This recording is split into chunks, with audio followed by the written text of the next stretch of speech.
आज अगर आपने इस वीडियो को एंड तक देख लिया, तो मैं आपको प्रॉमिस करता हूँ कि आज आपकी लाइफ चेंज होने वाली है। क्योंकि मैं आज एक ऐसे टॉपिक के ऊपर बात करने वाला हूँ जिसका नाम है रिस्क।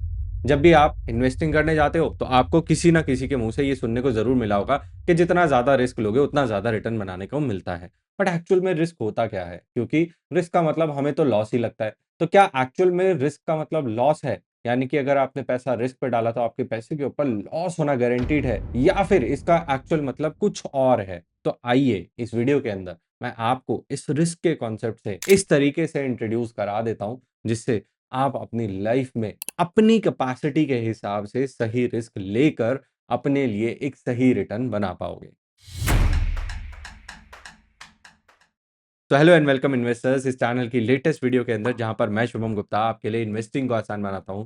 तो इसी बात को ध्यान में रखते हुए मैं आज की वीडियो आपके लिए लेकर आया हूं रिस्क जैसे मिसअंडरस्टूड कॉन्सेप्ट के ऊपर। ये एक ऐसा कॉन्सेप्ट है जिसको बहुत सारे लोग सही तरीके से नहीं समझते और इसी वजह से बहुत सारे लोग आज भी अपने पैसे के ऊपर गलतियां करते हैं। क्यों करते हैं? क्योंकि जब आपको रिस्क लेने के लिए बोला जाता है तो आपको लगता है पैसा लूज ना हो जाए, तो इसलिए आप मोस्ट ऑफ द टाइम अपने पैसे को एफडी में डाल के रखते हो। क्या वो भी एक्चुअल में रिस्क फ्री है? नहीं। अगर आप किसी बैंक के अंदर एफडी करा रहे हो, अगर वो सरकारी बैंक है या फिर कोई प्राइवेट बैंक है, जिस दिन बैंक फेल हो जाएगा, उस दिन आपकी एफडी भी डूब जाएगी। सिर्फ 5 लाख रुपए तक का इंश्योरेंस आरबीआई आपको देता है, जिसके अकॉर्डिंग इससे ऊपर का सारा पैसा आपका डूब सकता है। तो एक्चुअल में तो बैंक की एफडी भी सेफ नहीं है, वहाँ पर भी आप कुछ ना कुछ रिस्क ले ही रहे हो। क्योंकि आज तक वो हुआ नहीं है, इसलिए आपको लगता है कि मेरा पैसा रिस्क फ्री रेट पे इन्वेस्टेड है। बट सच्चाई ये है कि आपने किसी ना किसी तरीके का छोटा-मोटा रिस्क ले रखा है। अब ये रिस्क समझाना अगर मैं डेफिनेशन पढ़ाने बैठूँगा तो आप यहाँ सुबह से लेके शाम तक मेरे साथ बैठे रहोगे और शायद फिर भी 100% क्लैरिटी ना रहे। तो एक्चुअल में मैं अब आपको एक एग्ज़ाम्पल से समझाना शुरू करता हूँ, जिसकी मदद से आपको रिस्क कितना लेना है, ये बात अच्छे से समझ में आना शुरू हो जाएगी। तो सबसे पहले समझते हैं कि लेट्स सपोज़ एक इन्वेस्टर के पास 1 करोड़ रुपया पड़ा हुआ है। अगर वो इस पैसे को कैश में रखता है, यानी कि अपने बैंक अकाउंट के अंदर सेविंग्स अकाउंट में रखता है या फिर अपने तकियों के अंदर भर के इस पैसे को रखता है, तो तकियों में रखे हुए पैसों की जो वैल्यू है, वो इन्फ्लेशन की वजह से 6-6% नीचे जाना शुरू हो जाएगी क्योंकि साल भर महँगाई जो है, चीज़ों के रेट बढ़ाती रहती है, जिससे आपके 1 करोड़ की वैल्यू धीरे-धीरे कम होना शुरू हो जाती है। 1 करोड़ जो आज के बराबर की चीज़ें खरीद पाएँगे, आज से 1 साल बाद शायद वो उतनी चीज़ें ना खरीद पाएँ। तो कैश में आपका रिस्क है इन्फ्लेशन का। सेकंड रिस्क बात करते हैं जहाँ पर आपने सेविंग्स अकाउंट के अंदर अपना पैसा रखा हुआ है, जहाँ पर आपको 2 से 3% का पैसा मिल जाता है। यहाँ पर भी इन्फ्लेशन का बोझ आपके सर पे पड़ेगा, महँगाई आपको सहनी पड़ेगी और 4% से आपका पैसा नीचे जाना शुरू हो जाएगा साल दर साल। यानी कि अगले 5 सालों के अंदर 20% से आपके पैसे की वैल्यू गिर जाएगी। ये मैं मोटा-मोटा एग्ज़ाम्पल ले रहा हूँ। बट लेट्स सपोज़ अगर आपने पैसे को एफडी के अंदर उठा के डाला, वहाँ पे आपने 6% के ब्याज पे इन्फ्लेशन को बीट करने के लिए, उससे फाइट करने के लिए अपने पैसे को ग्रो करना शुरू कर दिया। बट यहाँ पर भी कहानी ये नहीं हुई कि आपके पैसे में एक्चुअल कुछ वैल्यू ग्रो हो रही है, बस आप एफडी को ही बीट कर पाए।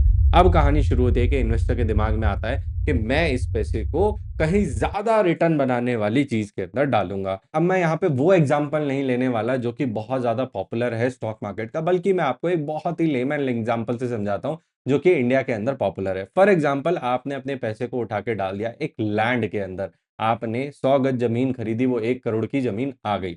अब आपके पास उस लैंड से पैसा कमाने का ऑप्शन क्या है कि उस लैंड के रेट बढ़ जाए और उस रेट बढ़ने से आपके 1 करोड़ की वैल्यू बढ़ जाए, जिसमें आप एक्सपेक्ट करोगे कि हर साल लैंड के रेट 10% से भी बढ़ेंगे, तो मैं खुश रहने वाला हूँ, मैं इन्फ्लेशन को बीट करके 4% का रिटर्न बना लूँगा। यहाँ पर आपने अपने पैसे के ऊपर थोड़ा-सा ज़्यादा रिस्क लिया, लैंड के अंदर पैसा डाला बट क्योंकि आपको लैंड समझ में आती थी, उसमें बहुत ज़्यादा कॉम्प्लेक्सिटी नहीं है, पेपर चेक करने हैं, जिससे खरीद रहे हो उसकी क्रेडिबिलिटी चेक करनी है एंड आने वाले टाइम में उस जगह के लैंड प्राइसेस बढ़ेंगे या नहीं बढ़ेंगे, इतना आपने समझने के बाद लैंड के अंदर पैसा डाल दिया। ये तो हो गया एक लेवल ऑफ रिस्क, इसको रिस्क लेवल 1 बोलते हैं। नेक्स्ट आ जाता है कि आपके दिमाग में आया कि चलो मेरे पास ये लैंड तो पड़ा ही हुआ है, इसके ऊपर मैं एक काम करता हूँ कि एक्स्ट्रा रिटर्न कमाने के लिए एक पार्किंग ओपन कर देता हूँ। आस-पास बहुत सारे घर हैं, उन घरों के अंदर गाड़ियों की खड़ी करने की स्पेस नहीं है, तो मैं एक बोर्ड लगा देता हूँ कि भाई हमारे यहाँ पे पार्किंग कराई जाती है। अब इस केस में आपके पास 2-3 लोग आए जिन्होंने बोला आप हमारी गाड़ी खड़ी कर लीजिए, उसके बदले में हम आपको 3000, 4000, 5000 रुपए महीने आपको रेंट देना शुरू करेंगे। तो आपके दिमाग में आया कि चलो ये एक अच्छा बिज़नेस ऑप्शन है, मेरे पास लैंड के प्राइसेज़ तो बढ़ ही रहे हैं, मैं अब रेंट जो आएगा उससे भी थोड़ी बहुत इनकम करना शुरू कर दूँगा, 6,000, 8,000, 10,000 रुपए जो भी आप कमाओगे। तो उससे आपका रिटर्न एक और एक लेवल अप बेटर हो गया। बट यहाँ पे आपने रिस्क क्या लिया? हो सकता है कि आपके लैंड पे खड़ी गाड़ी चोरी हो जाए, या फिर उसके अंदर कोई माल फंक्शन हो जाए, या फिर जिसने आपको रेंट पे करने का प्रॉमिस किया है, वो गाड़ी वहीं खड़ी करके चला जाए और आपको 6 महीने, 10 महीने, 15 महीने तक रेंट ही ना पे करे। तो इन सारे सिनेरियोज़ के अंदर आपने रिस्क लेवल नंबर 2 लिया। क्यों? क्योंकि आप इस रेंट को एक्स्ट्रा कमाना चाहते थे। देन इसके बाद अगर आपने गाड़ियाँ खड़ी नहीं करी होती, आपने सोचा कि चलो इस लैंड के ऊपर एक बिल्डिंग बना लेते हैं, जिसको बिल्डिंग को बनाने के बाद हम किसी को बेच देंगे। तो यहाँ पर आपने रिस्क लेवल नंबर 3 पे चले गए और आपने सोचा कि हम कंस्ट्रक्शन में 20 से 25 लाख, 30 लाख, 40 लाख रुपए डालेंगे और पूरे स्ट्रक्चर विद लैंड की वैल्यू को थोड़ा-सा एप्रिसिएशन वाले प्राइसेज़ के ऊपर बेचेंगे। आपने 1 करोड़ का लैंड खरीदा था, 30 लाख रुपए बिल्डिंग बनाने में डाले, 30 लाख रुपए का रिस्क आपने और एक्स्ट्रा लिया, जिसको हम रिस्क लेवल नंबर 3 बोलेंगे, और इस पूरे 1,30,000 की वैल्यू को आप चाहते हो कि अब ये पैसा ग्रो करना शुरू हो जाए। बट यहाँ पर भी प्रॉब्लम क्या आ सकती थी कि जो भी आपने स्ट्रक्चर बनाया, बिल्डिंग बनाया, वो सामने वाली पार्टी को पसंद ना आया और वो आपके 30 लाख की वैल्यू ही ना लगाए, सिर्फ 1 करोड़ की लैंड की वैल्यू लगा रहा है। या फिर अगर आपने जो बिल्डिंग बनाई, वो किसी कैलामिटी की वजह से टूट गया, डिस्ट्रक्शन हो गया, या वो बिकी ही नहीं। इस तरीके से भी आपने रिस्क लिया। क्यों? क्योंकि आप उस बिल्डिंग के स्ट्रक्चर पे भी एक एक्स्ट्रा रिटर्न कमाना चाहते थे।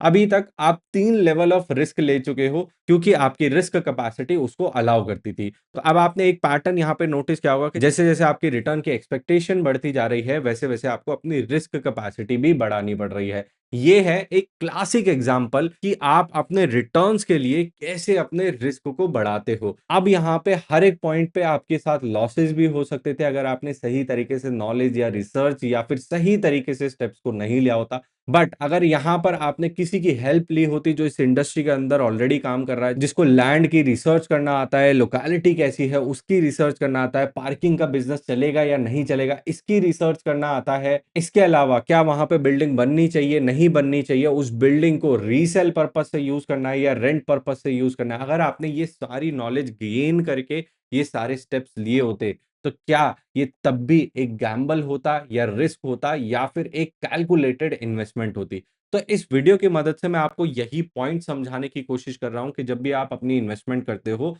उस इन्वेस्टमेंट के अंदर ही 4 से 5 स्टेजेस होते हैं जिसकी मदद से आप या तो अपने रिटर्न्स को इंप्रूव कर सकते हो या फिर अपने रिस्क प्रोफाइल को सही तरीके से बढ़ा के लॉसेस की प्रोबेबिलिटी को कम करके एक अच्छी इन्वेस्टमेंट की तरफ आगे बढ़ सकते हो। होपफुली इस वीडियो की मदद से आपको रिस्क क्या होता है वो एक्चुअल में समझ में आया हो। इसी कॉन्सेप्ट को आप stock market, mutual funds, gold, silver, अलग-अलग एसेट क्लासेस के ऊपर लगा के सोच सकते हो, जिससे आपको क्लैरिटी मिले कि मुझे किस लेवल का रिस्क लेना है। Mutual fund investments are subject to market risks.